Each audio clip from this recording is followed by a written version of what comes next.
One night at the bar, a band was performing. The vocalist of the band was Cassie.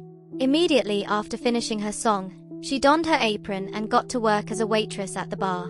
While chatting with her fellow waitress friend, a group of US Marines arrived. Initially, they were not inclined to serve the group. But when Cassie recognized her childhood friend Frankie among them, she embraced him warmly and welcomed the Marines. She then asked her waitress friend to accompany her while she fetched them some drinks. However, when she returned with the drinks, they teased her and irritated her, so she left in anger. Luke, one of Frankie's friends, felt guilty and approached Cassie to apologize for his friend's rudeness. But instead of forgiving him, Cassie told him to leave, saying he was only trying to get her attention. After the Marines departed, Cassie's friend remarked that it was cool to marry a man who worked as a Marine, considering that the state paid for all household expenses, from monthly life insurance allowances to health benefits. In the midst of their conversation, Cassie's cell phone rang. She asked for a break and rushed out to the parking lot.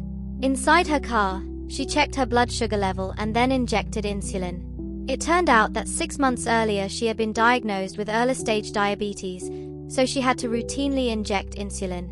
The next morning, while Luke was jogging, a mysterious car approached him with the intention of hitting him, but he managed to dodge it.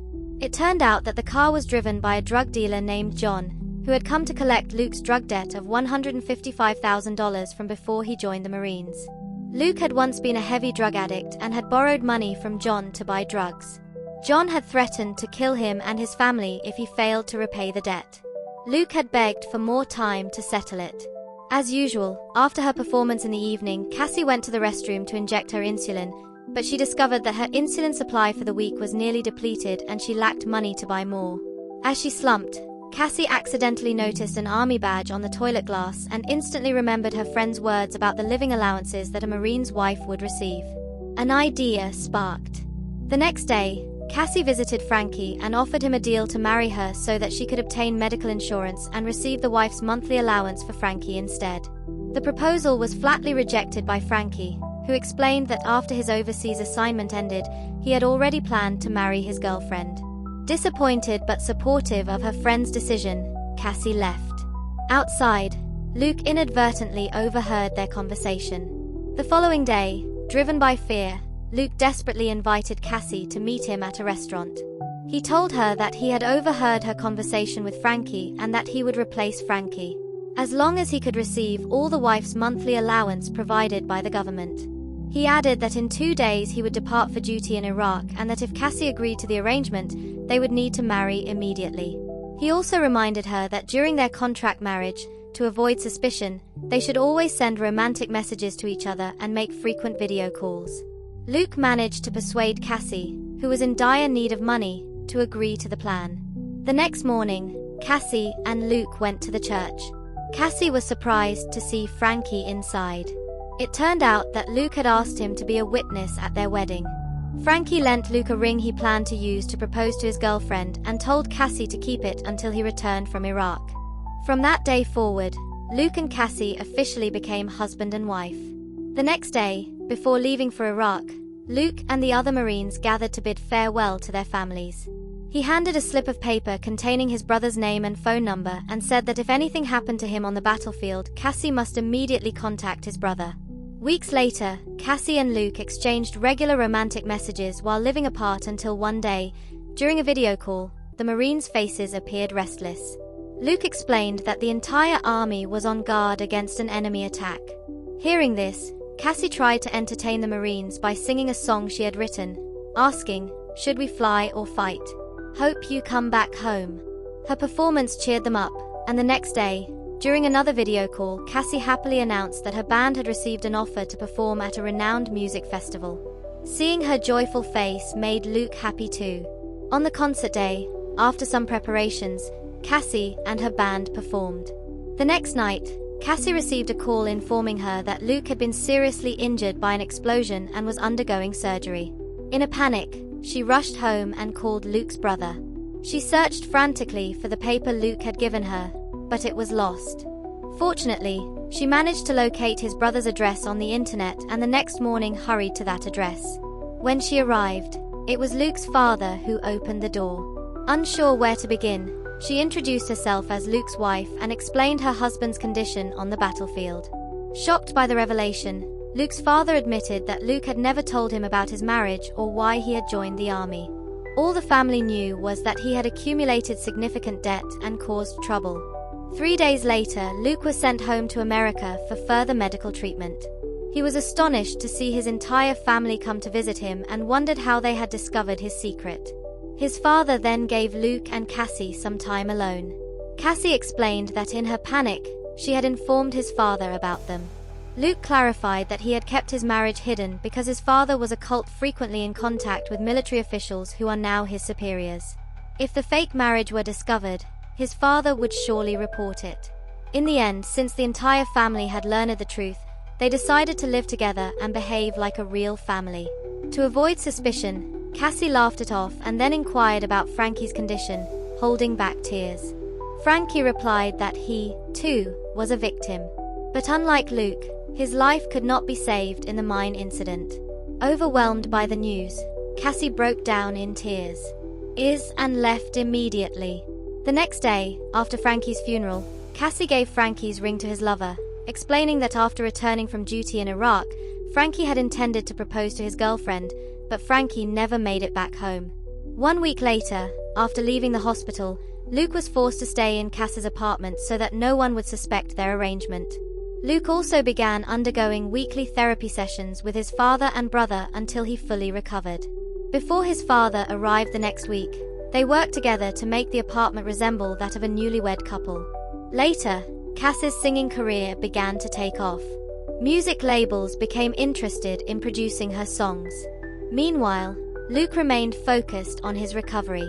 One afternoon, while Luke was alone, he noticed John's car parked in front of the apartment. John called and said he knew about Luke's fake marriage. He warned that if Luke's debt wasn't fully repaid, he wouldn't hesitate to terrorize Cassie's family too. That afternoon in the park, Cassie and Luke's brother brought a dog to accompany Luke during therapy to help improve his spirits. The next morning, after returning from work, Cassie was surprised to see that a broken door had been repaired. She was even more astonished when she saw that Luke was able to walk, though he was still using a crutch. They then had breakfast together on the balcony, sharing a simple conversation that brought them closer. They joked and challenged each other with spicy food. Finally, when Cassie offered to help Luke take a shower, she saw with her own eyes how severe the wound on his leg was. For the first time, she truly understood his suffering and promised to take better care of him. That night, after spending a long time sleeping on the sofa, Cassie finally allowed Luke to join her in bed. The next day, at a family barbecue, Cassie was touched to see Luke's kindness toward the children. His sister-in-law even remarked that Cassie would make a wonderful mother. One night, while sleeping, Luke woke to the sound of a phone ringing. It was Cassie's mother who informed him that someone had tried to sneak into her house. When they arrived at Cassie's mother's house, Luke introduced himself as a close friend of Cassie. Cassie quickly calmed her mother, and Luke accompanied her while he checked the house. Suddenly, John called and confessed that he was the one who had broken into the house, secretly recording what Luke said to Cassie's mother. And he threatened to use the recording as evidence that their marriage was merely an arrangement if Luke didn't repay his debt within a week. After returning home, Cassie looked exhausted due to her diabetes. Luke immediately helped her lie down and administered her medication. In that moment, they both fulfilled their vow as husband and wife to care for each other through thick and thin. The next morning, because John's actions the previous day had crossed the line, Luke, desperate for retribution, went to John's headquarters and beat him up.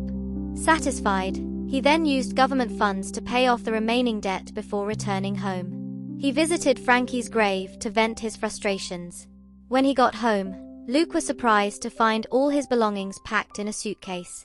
He asked what was going on, and Cassie explained that someone named JN had come to her mother's house and revealed everything about Luke's past and his debt, realizing it was impossible to keep it hidden any longer. Luke finally confessed everything to Cassie. He explained that his original goal in getting married was to obtain the money he needed to settle his drug debt. And though he claimed to be completely clean and determined never to use drugs again, his confession only deepened Cassie's heartbreak. She could no longer forgive his long list of lies, especially since her mother had already been implicated. After that night's concert, Cassie declared that she did not want to see Luke's face ever again and filed for divorce. Not long after, Luke vented his anger by going for a run until, after what felt like an eternity, he finally managed to run again. He was overjoyed, but his happiness was short-lived. Suddenly, Luke's superior called him in for a meeting after the concert. Cassie's band manager informed her that she was invited to perform as the opening act at a major concert to be held the following week. While Cassie slept, Luke's father called her and informed her that earlier that afternoon a man named John had reported their fake marriage. And now Luke was being interrogated at the military headquarters. Luke's father, who had been deceived all this time, expressed his disappointment. Cassie, unable to speak, was silenced in guilt. A few days later, during the military trial, Luke's lawyer advised him to remain silent so his sentence might be commuted, since this case of a fake marriage to secure government benefits was not unheard of. When Luke looked at the face of the woman he loved, he realized he could not protect her. And he boldly declared that he had orchestrated the entire scheme by himself and that Cassie was merely a victim of his plan. Hearing this confession, the judge sentenced Luke to 6 months in prison while Cassie was declared not guilty. The next day, before her performance at the opening concert, Cassie watched a video of her marriage with Luke. She listened to the vows they had exchanged, to stay together through all the ups and downs. And as she sang on stage, every lyric summoned Luke's face in her mind. Cassie realized that she had fallen deeply in love with him. That night, as Luke prepared to leave for his sentence, he saw his badge and, despite having violated military law, was still honored for his service and sacrifice on the battlefield. "Thank you, God," he whispered. Cassie arrived on time, and the moment she met Luke, she immediately expressed her true feelings. What had been pretended before became real. Her feelings for Luke were genuine. They both kept their vows to care for one another, even if it was just for the simple things. Cassie longed to once again share a meal on the balcony with Luke, laughing together, and she wanted him to be the first person to hear her song, no matter how long it took. She would always wait for him. And that's where the movie ends. Like and subscribe and share your thoughts in the comments section. See you next time for more fun recaps.